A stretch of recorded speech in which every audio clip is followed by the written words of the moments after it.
Hello and welcome to Unheard News. I'm Freddie Sayers.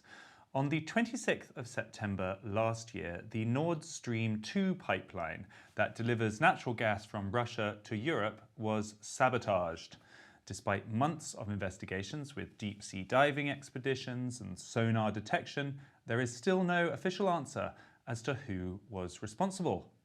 There are theories that Russia was behind the attack, or perhaps the US, but nobody knew for sure. And then last week, an article by Pulitzer Prize-winning journalist Seymour Hersh, entitled "How America Took Out the Nord Stream Pipeline," was published, and everyone paid attention to it. Suddenly, what seemed before to be a conspiracy theory may or may not have a little bit more credibility behind it. His evidence was based on an anonymous source with, quote, direct knowledge of operational planning. And he went into extraordinary detail, including military details, how many divers were used, dates, times, and all the rest of it, which certainly gave a different atmosphere to the theory that, in fact, it was the United States covert operation that blew up the Nord Stream 2 pipeline. Well, one very public figure who, way back when, even just a week after the explosions happened, was going on television saying that he thought it was the US, is world-renowned economist Jeffrey Sachs. He is a public policy professor from Columbia University who, among many other positions, has served as special advisor to the UN Secretary General. I'm happy to say he joins us now down the line from Dubai to work out what we now should believe. Welcome, Jeffrey. Good to be with you. Thank you very much. So I guess I'll just start with the obvious question. Why, so soon after this happened, the sabotage, were you so convinced that it was the US that was responsible? Frankly, it's been obvious from the start. This was not an easy operation to carry out. It's the kind of operation that the CIA and other covert parts of the US government do carry out rather routinely, by the way. They blow up lots of infrastructure over time, try to keep it hidden. But it was hard to keep this one hidden because the United States was basically the only country with the motive, the means, and rather remarkably, having announced beforehand that the intention was to end Nord Stream if Russia invaded Ukraine. So this was pre-announced quite vividly. Then, of course, there was lots of circumstantial evidence, but there was very little doubt then. Seymour Hersh, as has been true throughout his career, has added some important details by getting some insiders to talk to him about this. But frankly, it was not hard to figure this out from the very start. Add to the fact that the former foreign minister of Poland tweeted right at the beginning, "Thank you, USA," with a picture of the bubbles arising from the bottom of the ocean. Well, the only way not to know this was to read the mainstream media. Other than that, it was pretty obvious. Okay, let's try to kind of go through a bit of the chronology, if we could. And I'm going to sort of ask questions and try and push back, and you tell me why I'm wrong, because I confess that a lot of the other view, I suppose, is that even though there is all this circumstantial evidence, and even though a reputable journalist has now come out saying they have a source, although that single source is unnamed, it still perhaps stretches the imagination for some people that the US would actually order the destruction of a piece of public infrastructure that is in part owned by its NATO ally and current ally in their current military operation, Germany. So I guess that's the... Well, then they don't really know the U.S. If you follow the U.S. for the last 5 decades, actually 6 decades from Vietnam onward, you know a lot about this, that this is what happens when you have a secret intelligence unit, the CIA, which carries out covert operations. That's their job. Presidents give orders. They do all sorts of things. They make coups. They create civil unrest. They create, quote, revolutions. They blow up infrastructure. It's part of the job.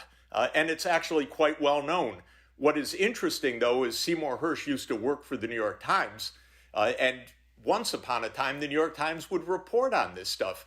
In my youth, which is a long time ago, admittedly, the New York Times revealed the secrets of the U.S. government. It published the Pentagon Papers. Now the New York Times is a mouthpiece of the government. It didn't even report Seymour Hersh's account. This is how far we've come, because now the name of the game is if you don't report it, it didn't happen. It's not true. So we're in a kind of fantasy world right now. It's a little bit like The Wizard of Oz, for those people who know that movie from 1939, I think it is, when Toto pulls the curtain away from the wizard, and you see it's not really a wizard, it's some old guy speaking into a microphone. He tries to pull the curtain back as if nothing has happened, and he keeps speaking. That's the U.S. government these days. Let's go through the chronology and try to just describe the world as you see it and how we got to this point. So, in other words, what would need to happen for the United States government to actually do that? So we've got these two pipelines that connect Europe to Russia. The first one, Nord Stream 1, went live in 2011. It was a project engineered by Angela Merkel alongside the Putin government, basically to transport natural gas more easily to Europe. The idea was greater energy security. This was part of what now looks like quite a credulous policy in retrospect by the Germans.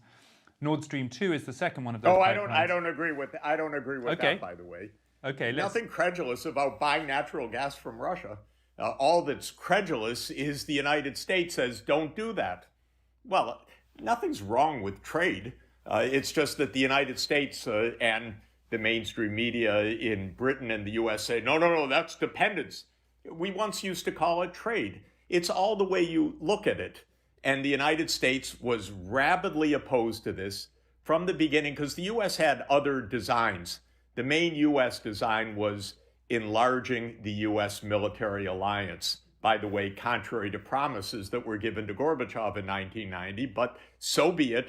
The idea was enlarge the U.S. military alliance first into Central Europe, then into Eastern Europe, and then after 2008 to Ukraine and to Georgia. That was the U.S. plan. Nord Stream was a complication because it meant that Germany and Russia were not on unfriendly terms, but the United States was on unfriendly terms. It was trying to corner Russia, and that's the difference of perception. So I don't accept the fact that anything was wrong with Nord Stream from the get-go. Okay, but your theory then is that the US's objection to it is mainly about NATO and military objectives rather than just simply wanting to sell more natural gas to Europe, which some other people talk about in this context. I think that's right. Of course, there are always hangers-on who want to make money out of any policy, but I think that this is really a geostrategic objective rather than a marketing objective. Right. Okay, so fast forward a bit then to 2021. Throughout this, well, don't go so fast. Don't go so fast because there's one. Well, you missed in February 2014. The U.S. helped overthrow the government of Ukraine. That's really a crucial moment in this story.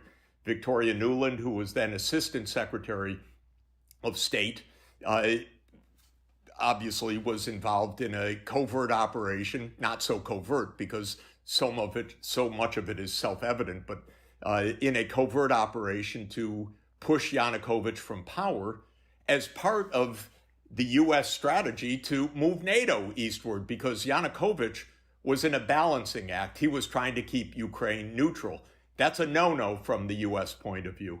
So the U.S. gave him a big nudge in February 2014, and the war with Russia broke out in February 2014. We're in the 9th year of this war now. And it started with a U.S.-supported insurrection, and then it became, of course, deeply militarized, and immediately the United States was on Russia's case. You see, we told you about the pipeline. You must not trade. We told you. And so all these pipeline issues after 2014 loomed very large in the U.S. Imagination, and they were determined. These neocons who have been in power in the United States for decades now were determined to end the pipeline. They thought they could pressure Germany into ending the pipeline. They thought they could, and every U.S. ambassador has been very public and explicit about this. But the Germans said, but we like inexpensive gas. It's good for our industry. It's good for our economy. It's called trade. I think a perfectly rational and plausible position, unless you're a neocon. And now we can come up to 2021. Okay, I mean, I guess even someone who isn't a neocon can see that overly relying on a country like Russia, which has leadership that might turn hostile or might not be a very good strategy anyway. So whatever your particular politics, I think there's a common sense objection to being overly reliant on a single source for your energy security. Is that fair? Yeah, not so much, except if you're planning to make an enemy of this counterpart. So we now consider trade completely militarized in general. I acknowledge, I think the whole view of trade has changed among these U.S. neocons. Now it's all called dependency, and you can't even trade with China anymore. That's dependency. So yes, if you view the world in a zero-sum struggle for who's on top, then yes, this looked like a wrong idea. If you view the world as Russia's trying to sell something, Germany's trying to have a competitive international economy, then no, I don't buy it. Okay, so by the summer of 2021, there's a big summit. The leaders of the US and Germany put out a joint statement. I think we can put it on the screen here. He says, Germany will take action at the national level and press for effective measures at the European level, including sanctions, to limit Russian export capabilities to Europe in the energy sector, including gas, and in other economically relevant sectors. This commitment is designed to ensure that Russia will not misuse any pipeline, including Nord Stream 2, to achieve aggressive political ends by using energy as a weapon. So by 2021 at least, so before the Russian invasion in Ukraine, Germany is sounding more hesitant about the Nord Stream 2. It seems like the American influence has paid off, and they are starting to be a bit wary about it. Is that fair? It is, and it's interesting and important to remember. In 2014, the group that overthrew Yanukovych, the point person was Victoria Nuland. She was Assistant Secretary of State. Her contact when she's caught on the phone in that intercept by Russia that was famously released on February 7th, 2014, she's talking with Jake Sullivan, who is the security advisor to the Vice President of the United States, Joe Biden. So you have Biden, Sullivan, and Nuland. Who's in power in 2021? Biden is now president. Jake Sullivan is still his security advisor, but now the national security advisor. And Victoria Nuland is no longer Assistant Secretary of State. Now she's Under Secretary of State. Same team. This has been a long-term project. And they're out absolutely for NATO enlargement 3 times in 2021. The United States commits again to moving NATO to Ukraine. And Germany is, of course, a bit caught in the middle of all of this under the typical U.S. pressure. But still, we don't yet have this full explosion, as it were. But so Germany is already cooling on this new pipeline by then. Well, Germany's under U.S. pressure, let's just be clear. And come 2022, when the invasion does happen in Ukraine, Germany pretty much halts I believe it halts all transport of gas in the first pipeline as well, but refuses to certify the second one. So declares Nord Stream 2, the project, even though it's practically complete, it's built, declares it pretty much finished. Well, look, let's get the chronology accurate. At the end of 2021, President Putin puts his diplomatic demands on the table, and they are stop NATO enlargement. For heaven's sake, avoid a war, stop NATO enlargement. For heaven's sake, implement the Minsk II agreements. For heaven's sake, don't start a war over Crimea. That's not going back. Okay, those are his 3 main demands vis-a-vis Ukraine. absolutely negotiable. If you don't agree with all of them, by the way, I certainly agree with no NATO enlargement. I think the whole thing was a completely mad scheme that George W. Bush Jr. pushed on everybody in 2008, leading to our current massive debacle right now. But in any event, the U.S. refused to negotiate at all. So that's really important to understand. Then Chancellor Scholz comes to Washington on February 7th, 2022, and he holds a press conference together with Biden.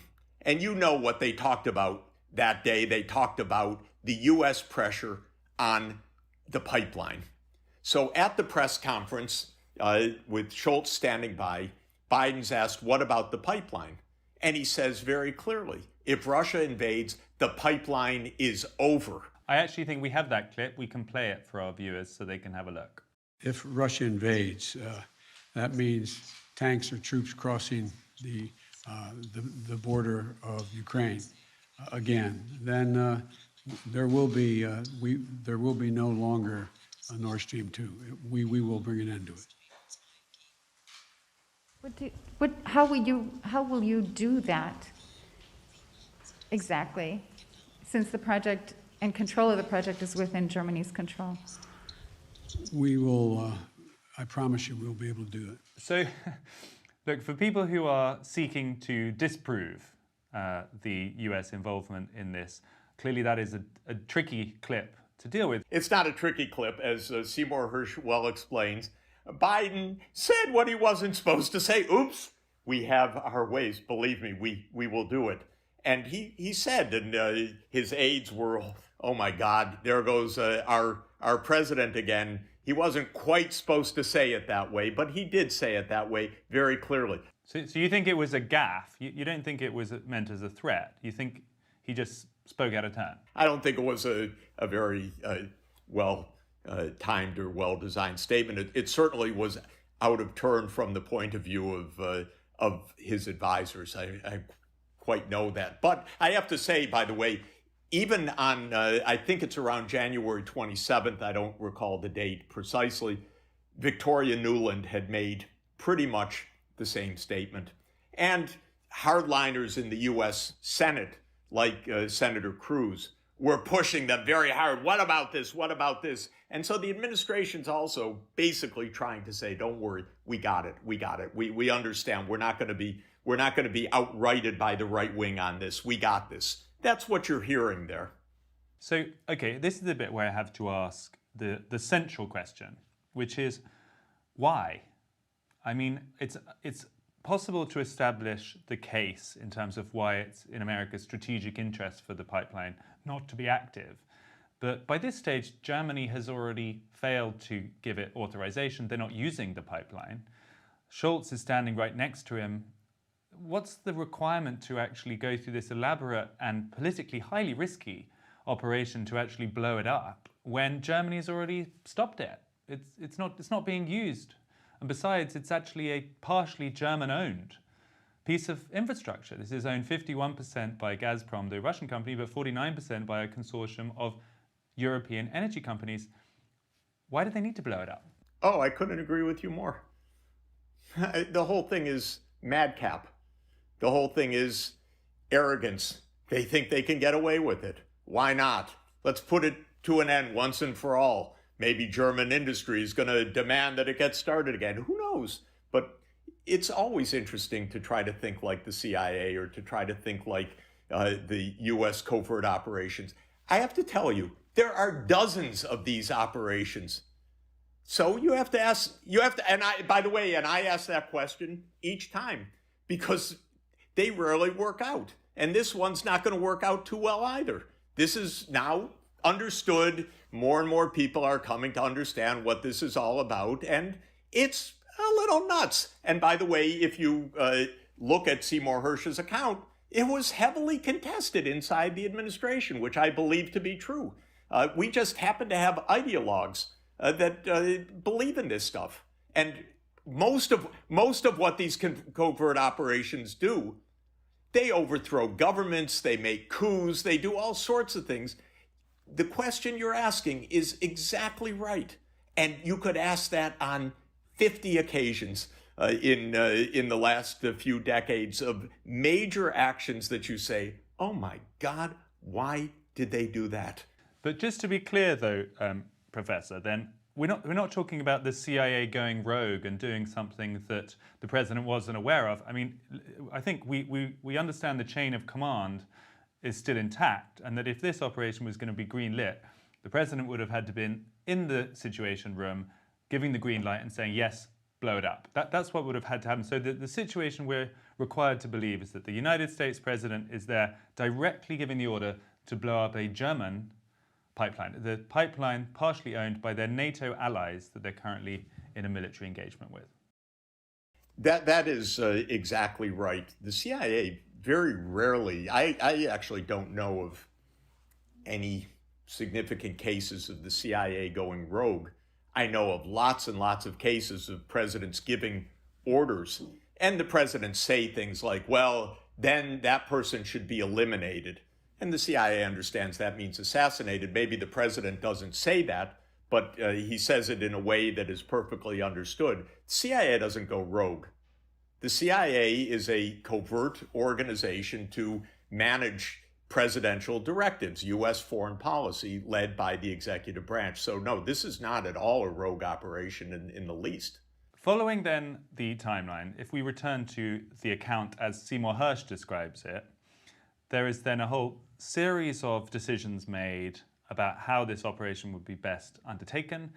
And the decision is to involve the Norwegians in some way and mount a very complex James Bond-style operation involving sinking explosives and then using a separate detonation device at a different date to kind of distract people and make sure they couldn't put two and two together. It's a very risky, it's a very elaborate scheme that you believe took place. Well, let me say a couple of things. First, some kind of elaborate scheme happened. This is not hypothetical. These pipelines were blown up. Second, these are big, thick, heavy pipelines buried underneath the water. This required very extensive and difficult engineering to blow up these pipes. This was not some simple operation. And nobody disputes any of that. So yes, your question is right. Of course, somebody engineered a highly complex operation and evaded most detection, not entirely, but evaded most detection. And that's not easy to do in waters that are heavily surveyed by U.S. military, by satellites, and by others, because this is right in Bornholm, Denmark, after all. This is not in the open ocean. And so, yes, this was a very difficult operation. And divers had to have special equipment, enormous skills, massive explosives, heavy equipment. So we can limit it to, 2 or 3 countries at the maximum, official government. And then the question is which? The one that claimed they were going to do it, the one that had the motive, the one that's hated this all along, or some other crazy idea. But yes, you're absolutely right. This was a major operation. I want to come to what some of those alternative crazy ideas might be in just a moment. I don't think you're saying that it didn't happen or, well, anyone could have done that. No, of course it's a complex operation. That's the whole point. How much credibility do you give that Seymour Hersh article? I know that, just for viewers who don't know, this is a very distinguished investigative journalist who was involved in exposing war crimes in Vietnam back in 1968, has a long career. He is 85 years old. The source on which the account was based was a single source that is not named.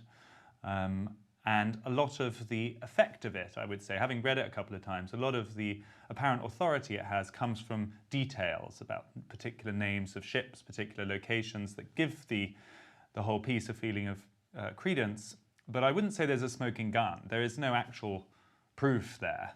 Do you think that's fair? Or what was your response to his piece? Well, I think it makes a lot of sense. I don't know if he got right every detail, and we'll find out. But the U.S. isn't talking, that's for sure. Do you think the U.S. is just sitting there and saying, God, someone blew this up and we have no idea? That's how they act right now. Gee, it wasn't us. They don't even point the finger at Russia, by the way, because it's so preposterous. And interestingly, the Washington Post, which is almost an in-house journal of the intelligence community of the United States, ran an article a few weeks ago that said, nope, wasn't Russia. Very interesting, because actually, I think some intelligence community people didn't want to start World War III over a rampant falsehood. And so it's important. I was quite surprised by the Washington Post article, but it talked about 23 intelligence agencies, all of them saying there's no evidence whatsoever that Russia did this, which, by the way, stands to reason for many other reasons. But you can rule that one out, and you can understand that we've been signaled by the intelligence community rather strongly, actually, that it wasn't Russia. So, okay, it wasn't Russia. Well, wasn't the United States. Let's not completely close the door on that. I think no. I'm going to close the door because it's phony, because we've been told it's not true, because there was no motive, there was no means. It's baloney. But well, hold on. And Professor, by the way, the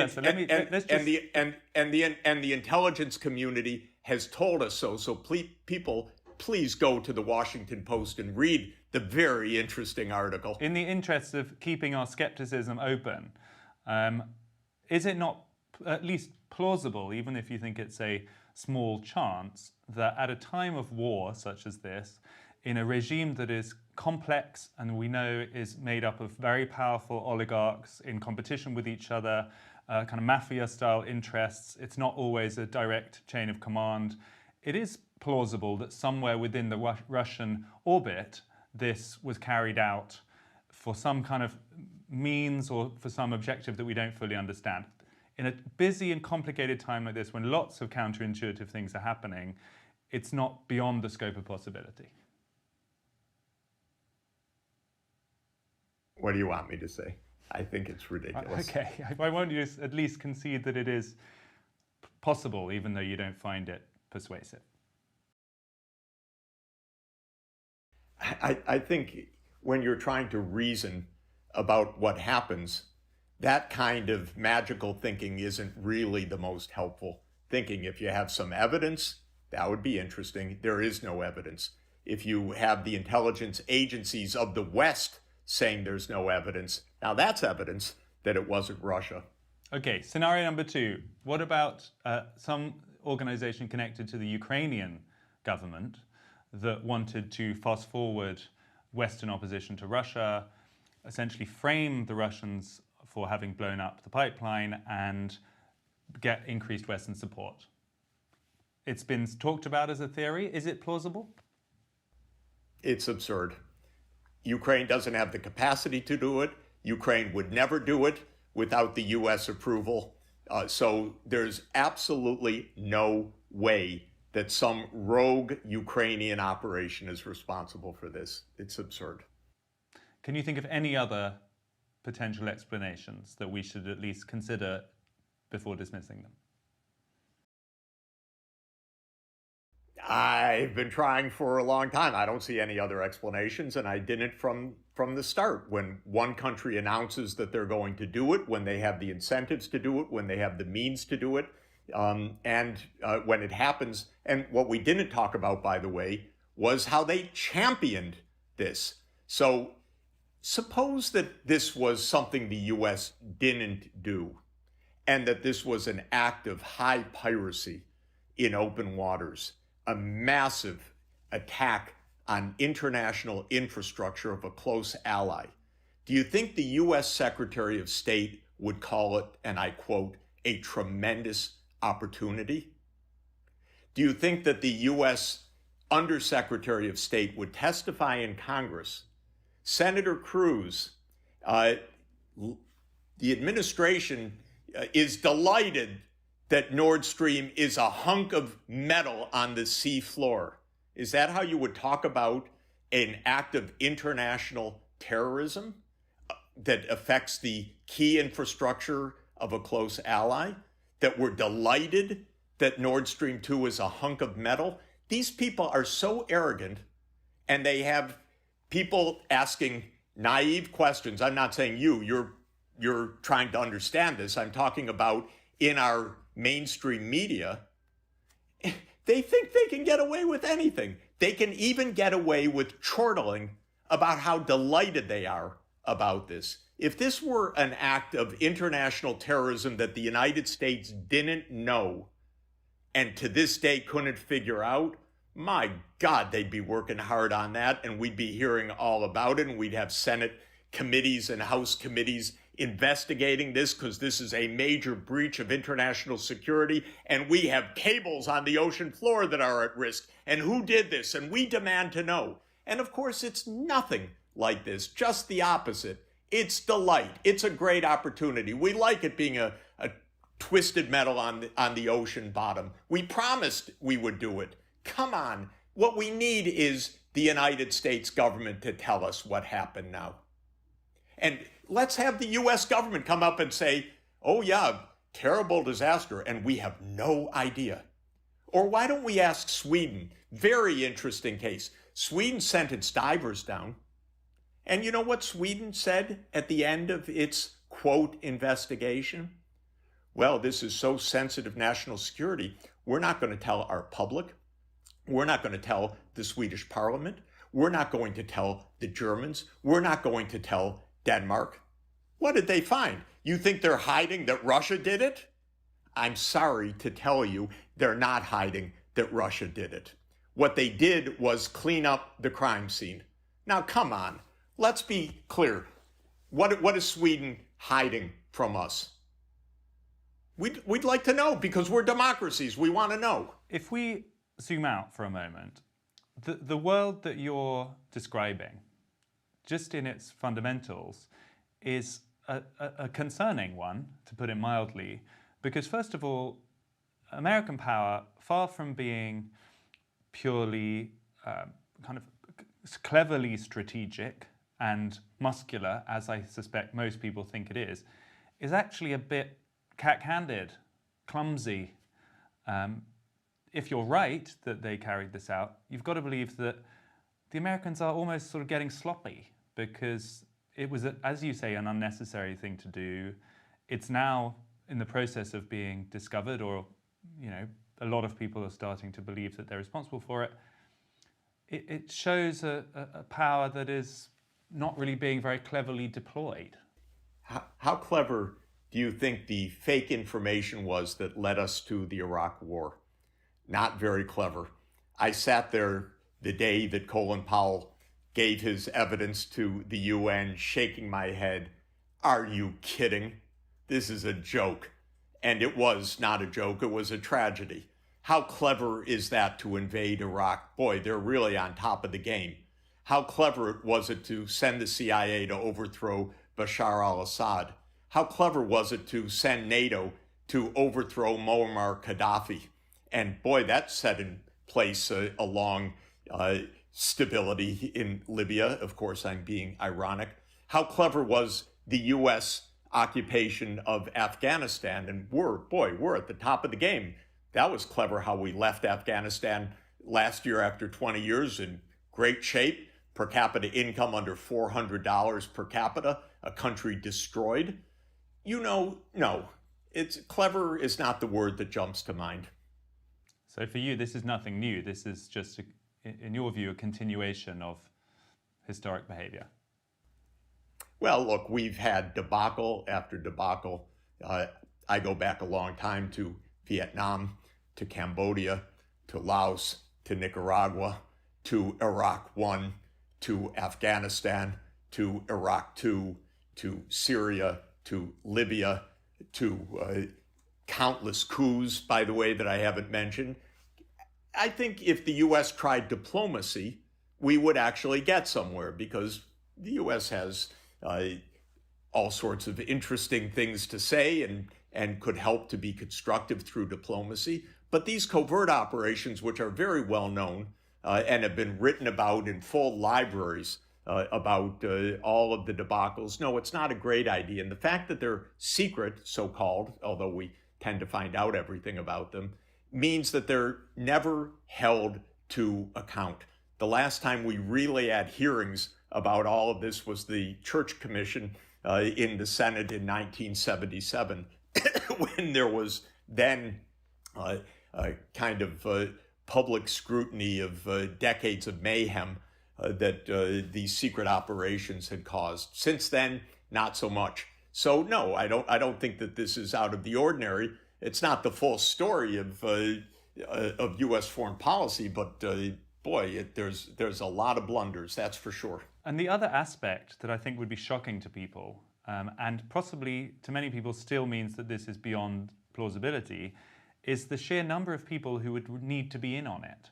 I mean, you mentioned there that even the Swedes, according to your account, pretty much suppressed the findings of their investigation. I mean, I'm half Swedish. I know a lot of Swedish people. There's no shortage of skepticism about American power in a country like Sweden. And if you think whether it's 20 or 30 Swedish officials would need to be in on some cover-up, to me, I'm thinking in this age of smartphones and leaks and everything coming out, it begins to stretch possibility that there hasn't been any leaks, and that, you know, well, there have been so many hundreds. And well, we have a one. There have been, and Seymour Hersh reported in a very lovely way, explaining exactly what happened. But I would say, look, why don't you ask Swedish government officials, what are you hiding?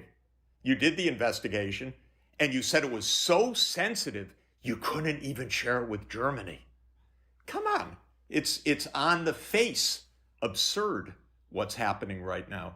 But it's true, you know, people are under confidentiality.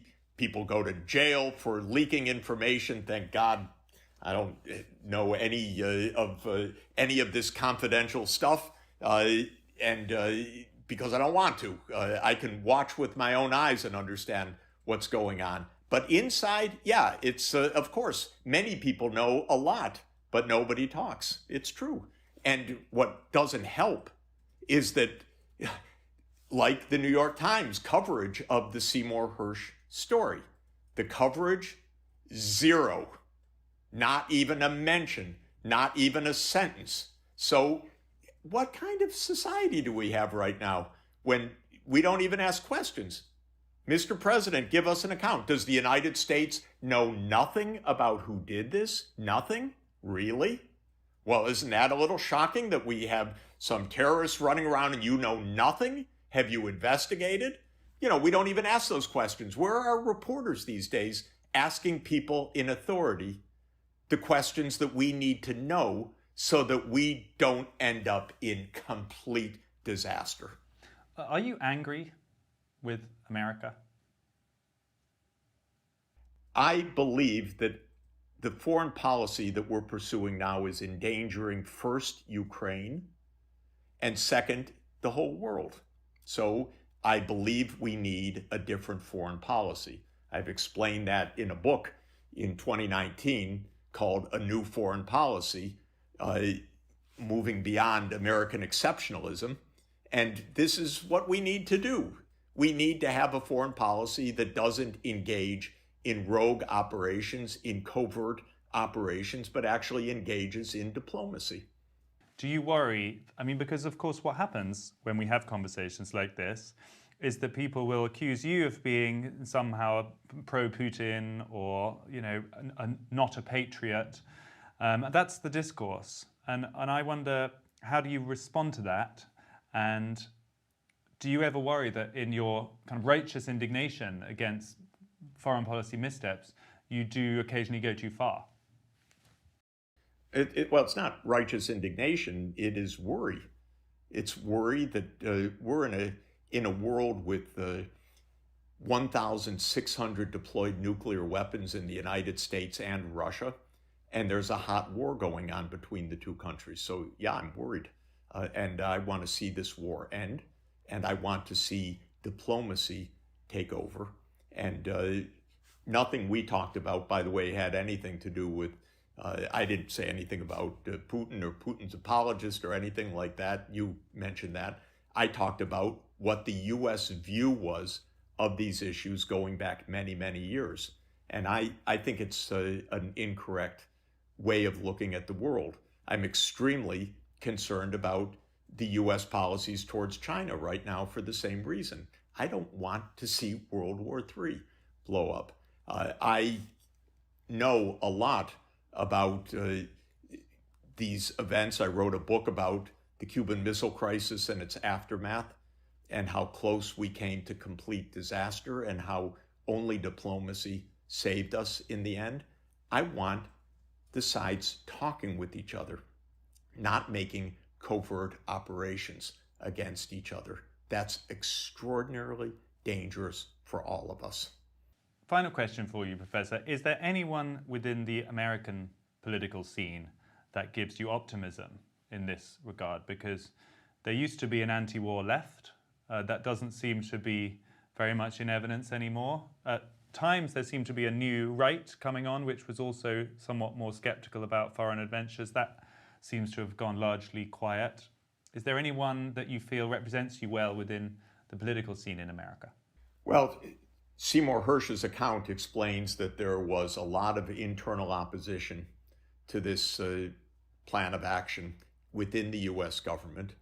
And when it comes to the way that the U.S. is pursuing the Ukraine war right now, there's clearly a very heated debate going on in Washington.